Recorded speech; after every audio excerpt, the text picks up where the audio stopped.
He tells the guy, or just tells it, that he construes that the person, when he made the neder, because of certain facts he didn't know about when B'Shas he made the neder, therefore the neder was never a neder. In other words, he uproots the neder retroactively. Right? That means there was never a neder. That's called matsy. He undoes the neder. How does he do that? So the Gemara explains whether both things are one thing, but either he finds a petah, an opening, which means, let's say a man made a neder, is never going to eat chocolate. Okay? Now, if it transpires afterwards that this person needs to eat chocolate for health reasons, whatever it may be, and that fact, which this chocolate is healthy for him, was a known fact, B'Shas he made the neder, except this guy didn't know about it. It was a known fact. It wasn't something which science discovered afterwards, right? So it was a known fact, but this person didn't know about it. So the Chacham tells him, he says, tell me, Mr. So-and-so, if you had known that chocolate was good for your health condition, would you have made a neder to say, you're forbidden to eat chocolate? He says, no way I would have made nothing, because I know I need to eat chocolate now in order to have this positive effect of chocolate that's going to be have this healing effect on me, whatever it may be. Just saying hypothetical. But anyway, but if you had known that chocolate was good for you, would you have made the neder? He says, no way. So then the Chacham saying, so when you made the neder, you didn't realize that really you said you made the neder not to eat chocolate because you thought it was bad for you, or you thought it was unhealthy for you. But if you know it had been healthy, you wouldn't have made the neder. So then the Chacham is really saying, when you made the neder, you weren't really of total sound mind, right? It was sound, obviously, it was mentally okay, but you were not fully aware of the facts. Therefore, that's why you made the neder. But had you known the full facts, you would never have made the neder. Therefore, your neder is not a neder. That's the Chacham. That's a pesach.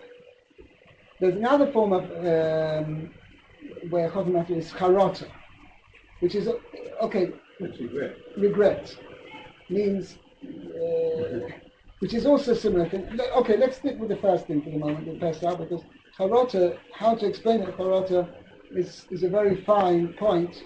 So we'll leave that for the moment. But I call upon him. Let's listen. Basically, the Chacham analyzes, he interrogates, cross-examines the person who made the neder, and he says to him, well, the reason when you made the neder, were you fully aware of the fact? And he discovers he wasn't fully aware of the fact, and therefore Chacham has an opening to say that the neder was not made with a full awareness of the facts. So therefore Chacham says, okay, you weren't fully aware of the facts, therefore we can undo you, we can dissolve your neder. And say your neder was never made really with the full knowledge of the facts, and therefore your neder was never a neder. That is how a Chacham is matter, and it can go across the board, whether it be a 90-year-old man, or 13, or even a 12-year-old boy, or 11-year-old girl. By the way, people are aware of the fact that if a 12-year-old boy or 11-year-old girl makes a neder, their neder is valid. In most cases, unless they show that they lack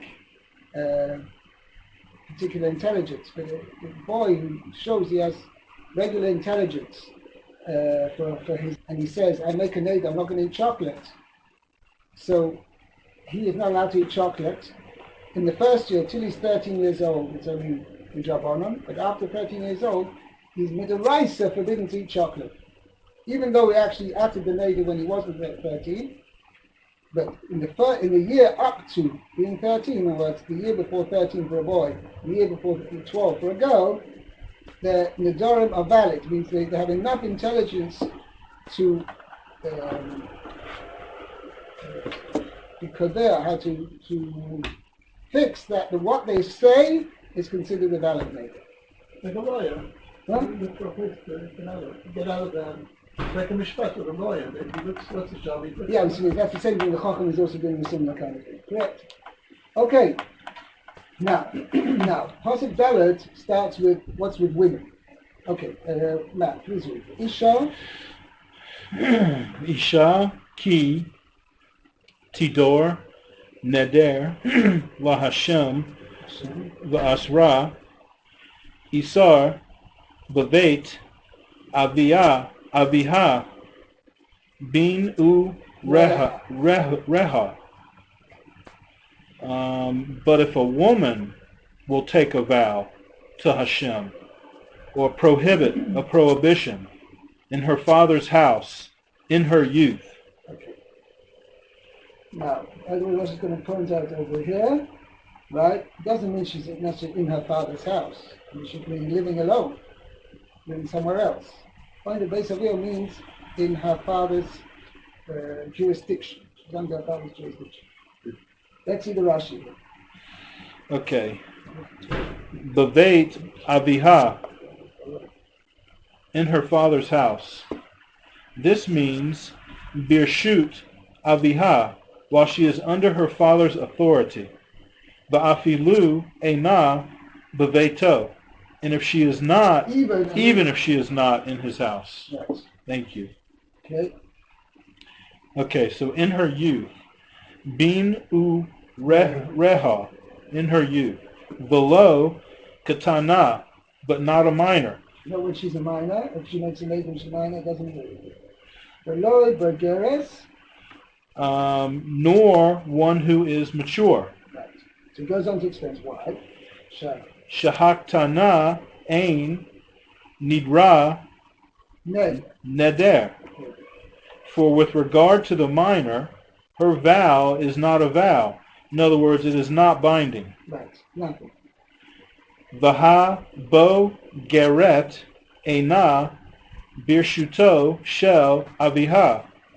And as for one who is mature, she is not under the authority of her father. Lahafer nadareha. So he can annul her vows. That he can nullify her vows. Now, what do we mean by Bergeres?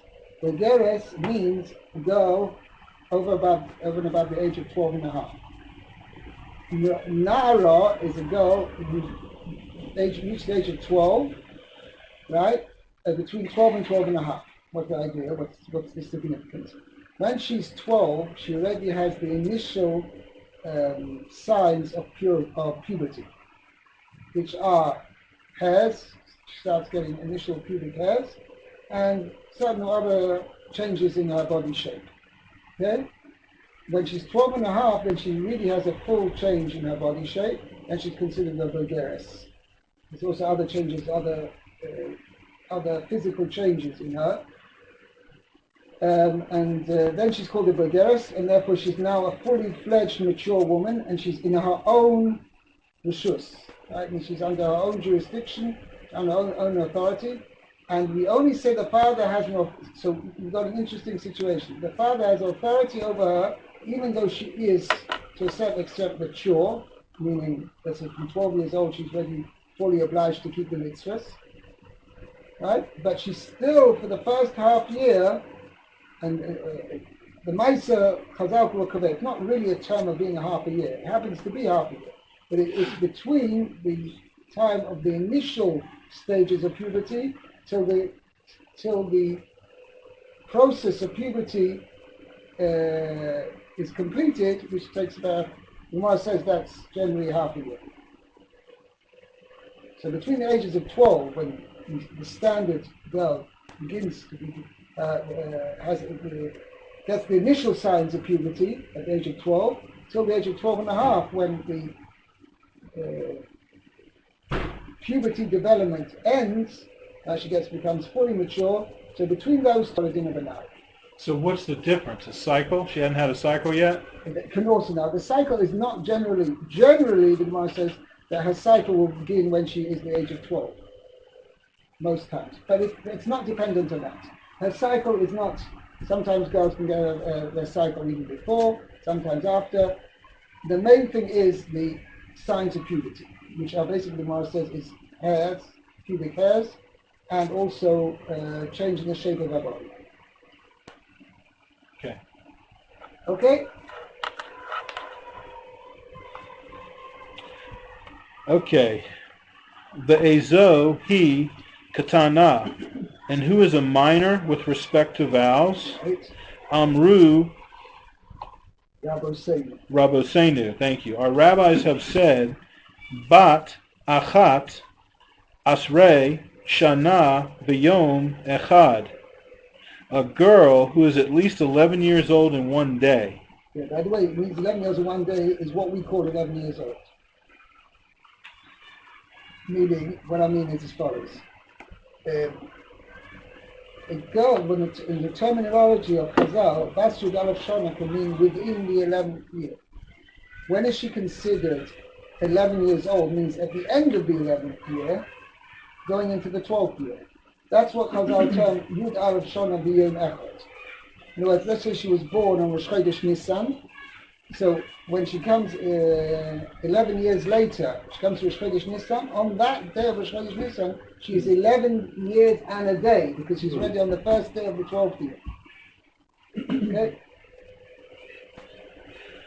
Okay. Nadareha nivdakin. Her vows are examined. Which means, carry on, in Yada, If she realizes, l'shem mi nadra, for whose sake she is vowing. it means she knows what she's talking about, basically. Okay. L'shem mi hikdisha, whose sake she is consecrating, for whose sake she is consecrating. In a case where she consecrated, she sanctified something for Beis Hamikdash or for some other holy purpose. Then, Nidra neder, her vow is a binding vow. okay, so the point is, when she's in the 12th year, it means between the age of 11 and 12, then her vows are examined, which means we're going to know not all girls of that age will necessarily be of the level of intelligence that they know what they're talking about. So if we examine her and we see and she knows what she's talking about, we know when she made this vow, she really meant it seriously, then her vow is valid. Okay?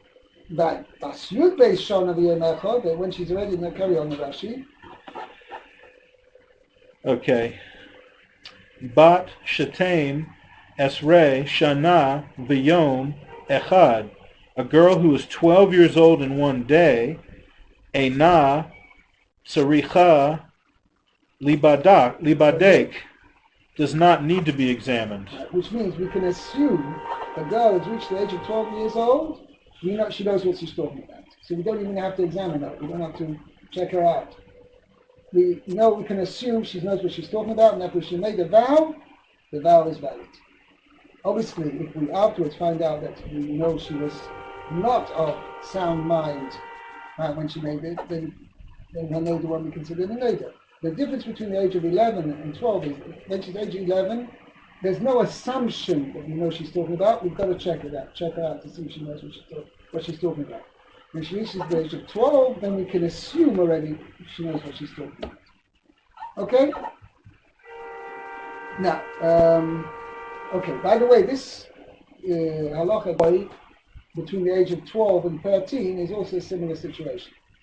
Boy of age 12 in his 13th year, between 12 and 13, similarly, we have if he makes a neder and we have to check him out and see if he knows what he's talking about. If he knows what he's talking about, then his neder is a valid neder. Once he reaches the age of 13, we don't even need to check it out. We can assume he knows what he's talking about, and his neder and neder. What's the story with Rivka? Rivka was 3 years old when she got. And so, what neder did she make? After she wanted to get married, when she got married, then or she did. So wait 1 second. So L'chora, how did she get married? I don't know if she got married. I think she made the escape. Maybe she got married. She was 12 years old. Oh, so the Gemara learns out from Rivka that there was kiddushin already when Eliezer was a shliach of Yitzchak to make kiddushin with Rivka. The 3-year-old girl. Well, 1 second. And her father, Besuel, or afterwards, it's a very interesting point. The Chayra, Yitzchak's kiddushin to Rivka was not the Raisa. because it was before Matan Torah anyway. The halacha is that a woman who, a girl under the age of 12, right, she cannot accept her own kedusha. So she's not the balas kinyan, right? She can't make kinyanim, she can't make acquisition. So what is it? Then her father, right? Her father accepts the kedushin for her, and he's the one who actually carries out the transaction for her. Whereas Mr. So-and-so comes to young girl's father. She says, I want to marry your daughter. She says, okay, fine, I agree to that. Then the husband, the future potential husband, gives over the money or the shtar, whatever he's Kaddish this girl, gives it over to the father, and thereby the girl becomes married, Mekudeshes, to this man. Okay, what happens if the father, she doesn't have a father? He died. So then, Midoraisa, there's no way this girl can get married. Midarbonon, the Rabbanon said to her, either her mother or her brother can accept the Kedushin for her, and then she can. But that's only Drabonon. And therefore, I don't know if you come across this concept. There's a concept of miyun, which means such kind of girl, this girl who did not have a father, and her brother or mother accepted the Kedushin. They carried out the Kedushin process, Kedushin acquisition process on her behalf. And then, so we say she's only Mekudeshes midrabonon, not midoraisa. And she has an opportunity that before the age of 12, she can say to her husband, I know it's very nice, you've treated me very nicely for the past 5-6 years or whatever we've been married, but I have a right now to refuse, and I say, no, I don't want to be married to you. She says she can cop out, in other words. She can cop out of the marriage. Or miyun, refusal, right? She can say, I don't want this husband. Okay? But that's an interesting point. I never Wow. read it. But I think of Rivka, because it says, it says Besul died. But it said Mefurash that I think that they made the scheme, but she didn't come to live with him until he was 12 or something like that. No. She left right away. He asked, the Gemara learns out that, and that was traditionally, till I don't know when the minhag changed. There always used to be that there was a kiddushin and then nisuin, which means the husband would come to the girl's house and he'd say, I want you, which means the husband would give a ring or some other money or whatever, and this would make the kiddushin. Kiddushin means she is married to this man. She's not allowed to live with him yet till they have nisuin, but she's forbidden to anybody else. She's this man's wife. Then what would they do? They'd wait up to a year, right, till she got ready her trousseau and everything else she prepared herself for the marriage. And then a year later, let's say, she would then go to where the husband lives, where they were going to live together, right? And they would make a chuppah, whatever, that was living, and that would be nisuin. And then she did the nisuin makes it that they can live together, and they live together happily ever after as my husband and wife. Amen. Amen. Okay, that was condition. Nowadays, for whatever reasons, the minhag changed, and now we do both kiddushin and nisuin under the chuppah. That's why it's a minhag to read the ksuba. There's no halachic.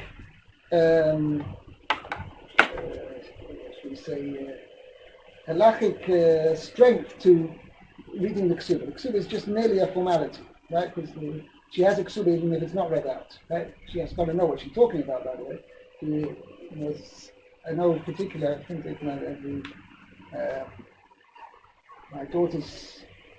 last daughter got married, so my son-in-law learns in Brisk, and the Brisk Rosh she was very particular that the woman knows exactly what we're talking about, right? So before, when we read the ksuba, he told my daughter, make sure you listen carefully and you know what exactly we're talking about, because this is a contract, right? The ksuba is a contract between the husband and wife, so the woman's got to know, the woman just as much as the man's got to know what he's talking about. The reading out of the ksuba apparently is nothing. It's just a mere formality, basically to make a difference between the kedushin and the nisuin. So kedushin, how to kedushin is, like we say, you make a bracha, a cup of wine, and the husband takes a ring, and he says, "Hare at mekudeshes li, v'tabah zu kadas Moshe Yisrael." That is kedushin. And then he leaves. But then he would leave for up to a year, right? And then they'd have nisuin. So the girl would come to live to where the husband was, and that's where they would get married. And that was nisuin. Okay. Now, so what his interesting point is that if it was a proper kedushin, which Yitz and Rivka had, then the Chayra of Vesua had died by the time they got married to actually making a marriage contract, actually talking about marriage, because it said Eliezer came along. Remember, was it Lavan? It was Lavan and Vesua. There was two things. There was Lavan with Rachel and Leah, right? But before that, when Eliezer came to Besuel's house, right? Besuel and Lavan as well. Lavan was I don't know how old he was then, but he was the son of Besuel. And it says, died in the meeting. Right, he got poisoned with his own meal, right? Because they wanted to poison Eliezer, as the Medrash said, they wanted to poison Eliezer. They served him a whole plate of food. He says, no, I'm not going to eat yet, I'm going to tell you all my story, what I came for. And during whilst he was telling his story, the Malach came and switched the plates around, and Besuel ate from that plate, and there he was, slaughtered. Okay? Isn't that nice to get him to the healthy poison? Right. Okay? What? So anyway, so it comes out the Maisa, so Rivka didn't have a father. So even if Eliezer was a shliach of Yitzchak to do Kiddushin, therefore Rivka, the Chayra couldn't, her Kiddushin to Yitzchak was only a Drabanan. And those actually concept. I don't know what Nafkamina would have, it's just an interesting point. Okay guys, we have to stop here because it's already 1:20, and I again apologize that we're late. But, I don't know, finally a 3 bus came along after waiting 15 minutes. There were no buses whatsoever. Okay.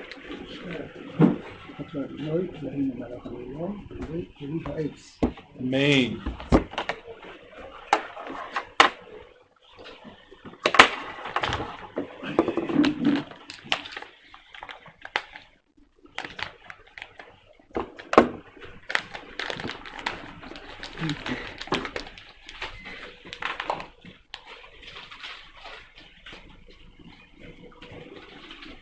How are you doing, Matt? Baruch Hashem. So you think this is something you could keep with you? Like No, I've got another thing. I started giving Mr. Gross in the evening, and so I invested in my own MP3. Nice. Okay. So I'd like. Yes, I don't mind. How does this work? I'm still learning. So if mine- you have mine- one that's very simple. Mante, you got to stop it now. Thank you. How do you do that? I think it's